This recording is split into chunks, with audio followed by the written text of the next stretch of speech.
ನಮಸ್ಕಾರ. ಭಾರತೀಯ ಆರ್ಥಿಕ ಸುದ್ದಿಯ 1 ಆಗಸ್ಟ್ ಬೆಳಗ್ಗೆ 6 ಗಂಟೆಯ ಆವೃತ್ತಿಗೆ ಸ್ವಾಗತ. ಈ ಸುದ್ದಿ ಆವೃತ್ತಿಯನ್ನು ನಿಮಗೆ ತಂದಿರುವವರು ಭಾವನಾ. ಇತ್ತೀಚಿನ ಸುದ್ದಿಗಳನ್ನು ಆಲಿಸಿ. ಸೆನ್ಸೆಕ್ಸ್ 78,094.64, 167 ಪಿಟಿಎಸ್, 0.21% ಏರಿಕೆಯಾಗಿದೆ. ಅತಿ ಹೆಚ್ಚು ಲಾಭ. ಬಜಾಜ್ ಫೈನಾನ್ಸ್ 7.97% ಏರಿಕೆಯಾಗಿದೆ. ಅತಿ ಹೆಚ್ಚು ನಷ್ಟ. ಟಿಸಿಎಸ್ 2.81% ಕುಸಿದಿದೆ. ನಿಫ್ಟಿ 50 ಇಂದು 24,383.600.36% ಆಗಿದೆ. 0.36% ಏರಿಕೆಯಾಗಿದೆ. ಎನ್ಎಸ್ಇಯ ಅಗ್ರ 50 ಕಂಪನಿಗಳನ್ನು ಟ್ರ್ಯಾಕ್ ಮಾಡುತ್ತದೆ. ನಿಫ್ಟಿ 24,383.60ಕ್ಕೆ ತಲುಪುವುದರೊಂದಿಗೆ ಭಾರತೀಯ ಷೇರು ಮಾರುಕಟ್ಟೆಗಳು ಏರಿಕೆಯೊಂದಿಗೆ ಮುಕ್ತಾಯಗೊಂಡವು.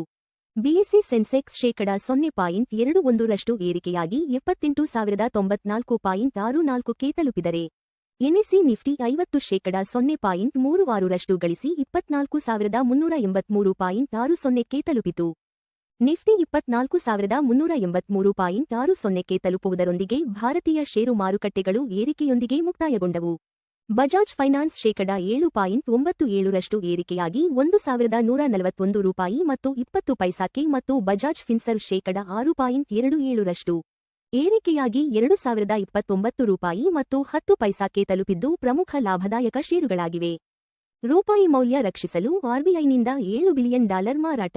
ದೇಶೀಯ ಕರೆನ್ಸಿಯನ್ನು ಸ್ಥಿರಗೊಳಿಸಲು ಭಾರತೀಯ ರಿಸರ್ವ್ ಬ್ಯಾಂಕ್ ಶುಕ್ರವಾರ ಸುಮಾರು $7 ಬಿಲಿಯನ್ ಮಾರಾಟ ಮಾಡುವ ಮೂಲಕ ಮಧ್ಯಪ್ರವೇಶಿಸಿದೆ. ಇದರ ಪರಿಣಾಮವಾಗಿ ಯುಎಸ್ಡಿ ಐಎನ್ಆರ್ ವಿನಿಮಯ ದರವು %0.30 ಕುಸಿದು 95.38ಕ್ಕೆ ತಲುಪಿದೆ. ಸಮುದ್ರ ಮಂಥನ ಮತ್ತು ಪಿಎಂ ಕಿಸಾನ್ ಯೋಜನೆಗೆ ಸಂಪುಟದಿಂದ 84,008 ಕೋಟಿ ರೂಪಾಯಿ ಅನುಮೋದನೆ.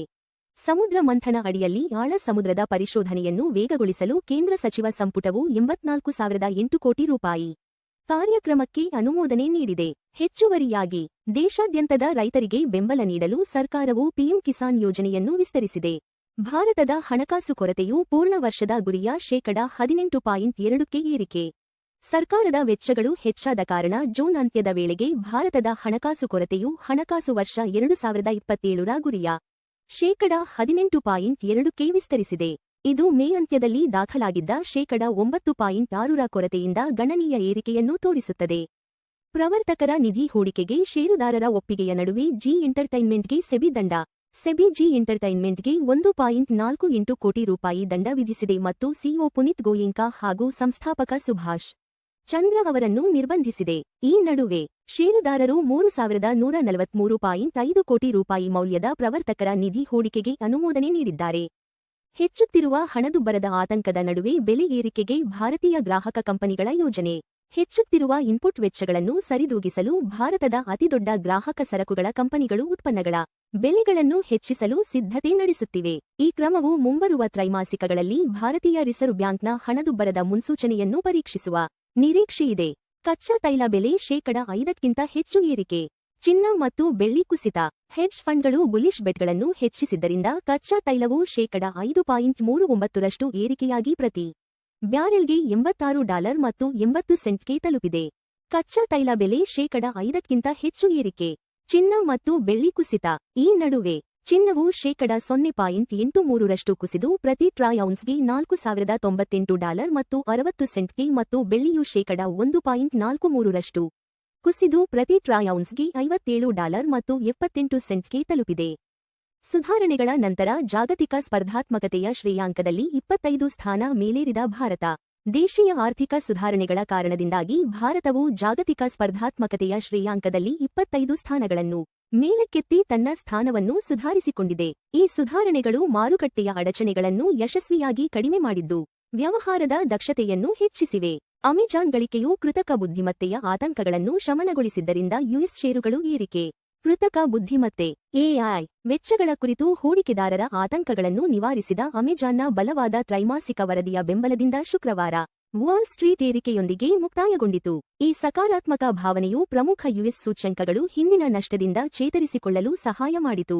ಅಕ್ಟೋಬರ್ನಲ್ಲಿ ಶರತ್ಕಾಲದ ಬಜೆಟ್ ಮಂಡಿಸುವುದಾಗಿ ಯುಕೆ ಚಾನ್ಸೆಲರ್ ರೇಚಲ್ ರೀವ್ಸ್ ಘೋಷಣೆ. ಯುಕೆ ಚಾನ್ಸೆಲರ್ ರೇಚಲ್ ರೀವ್ಸ್ ಹೊಸ ಲೇಬರ್ ಸರ್ಕಾರದ ಬಜೆಟ್ ಅನ್ನು ಅಕ್ಟೋಬರ್ನಲ್ಲಿ ಮಂಡಿಸಲಾಗುವುದು ಎಂದು ಘೋಷಿಸಿದ್ದಾರೆ. ಅವರು ಹಣಕಾಸಿನ ನಿಯಮಗಳಿಗೆ ಬದ್ಧವಾಗಿರುವಾಗ ವೆಸ್ಟ್ಮಿನಿಸ್ಟರ್ನಿಂದ ಹಣ ಮತ್ತು ಅಧಿಕಾರವನ್ನು ಹೊರಗೆ ತರಲು ಪ್ರತಿಜ್ಞೆ ಮಾಡಿದರು. ಎಫ್ಡಿ ಬಡ್ಡಿದರಗಳು 3 ರೂಪಾಯಿ ಕೋಟಿಗಿಂತ ಕಡಿಮೆ. Kotak Mahindra bank 7.30%. Bank of Baroda 7.15%. Punjab national bank 7.10%. HDFC bank 6.60%. ಚಿನ್ನ $4,098 ಮತ್ತು 60 ಸೆಂಟ್ 0.83% ಪ್ರತಿ ಟ್ರಾಯ್ ಔನ್ಸ್ಗೆ. ಅಂದಾಜು ಸಮ $1,25,682 ಪ್ರತಿ 10 ಗ್ರಾಂಗೆ. ಚಿನ್ನದ ಬೆಲೆ 0.83% ಕುಸಿದಿದೆ. ಹಿಂದಿನ ಮುಕ್ತಾಯ $4,133 ಮತ್ತು 10 ಸೆಂಟ್ರಿಂದ. ಚಿನ್ನದ ಬೆಲೆಗಳು ಜಾಗತಿಕ ಬೇಡಿಕೆ, ಡಾಲರ್ ಬಲ ಮತ್ತು ಹಣದುಬ್ಬರ ನಿರೀಕ್ಷೆಗಳನ್ನು ಪ್ರತಿಬಿಂಬಿಸುತ್ತವೆ. ಬೆಳ್ಳಿ $57 ಮತ್ತು 78 ಸೆಂಟ್ 1.43% ಪ್ರತಿ ಟ್ರಾಯ್ ಔನ್ಸ್ಗೆ. ಅಂದಾಜು ಸಮ $1,722 ಪ್ರತಿ 10 ಗ್ರಾಂಗೆ. ಬೆಳ್ಳಿ ಬೆಲೆ 1.43% ಕುಸಿದಿದೆ. ಹಿಂದಿನ ಮುಕ್ತಾಯ $58 ಮತ್ತು 62 ಸೆಂಟ್ರಿಂದ. ಬೆಳ್ಳಿ ಬೆಲೆಗಳು ಕೈಗಾರಿಕಾ ಬೇಡಿಕೆ, ಸೌರಶಕ್ತಿ ಮತ್ತು ಕೇಂದ್ರ ಬ್ಯಾಂಕ್ ನೀತಿಗಳೊಂದಿಗೆ ಸಂಬಂಧ ಹೊಂದಿವೆ. WTI ಕಚ್ಚಾ ತೈಲ $86 ಮತ್ತು 80 ಸೆಂಟ್ 5.39% ಪ್ರತಿ ಬ್ಯಾರಲ್ಗೆ ವಹಿವಾಟು ನಡೆಸುತ್ತಿದೆ. ತೈಲ ಬೆಲೆ 5.39% ಏರಿಕೆಯಾಗಿದೆ. ಹಿಂದಿನ ಮುಕ್ತಾಯ $82 ಮತ್ತು 36 ಸೆಂಟ್ರಿಂದ. ಕಚ್ಚಾ ತೈಲ ಬೆಲೆಗಳು ಭಾರತದ ಇಂಧನ ವೆಚ್ಚ ಮತ್ತು ಹಣದುಬ್ಬರವನ್ನು ಗಣನೀಯವಾಗಿ ಪ್ರಭಾವಿಸುತ್ತವೆ. US $95 ಮತ್ತು 38 ಸೆಂಟ್ 0.30%ಗೆ ಭಾರತೀಯ ರೂಪಾಯಿ ವಿರುದ್ಧ ವ್ಯಾಪಾರವಾಗುತ್ತಿದೆ. ರೂಪಾಯಿ 0.30% ಬಲಗೊಂಡಿದೆ. ಹಿಂದಿನ ಮುಕ್ತಾಯ $95 ಮತ್ತು 67 ಪೈಸಾರಿಂದ.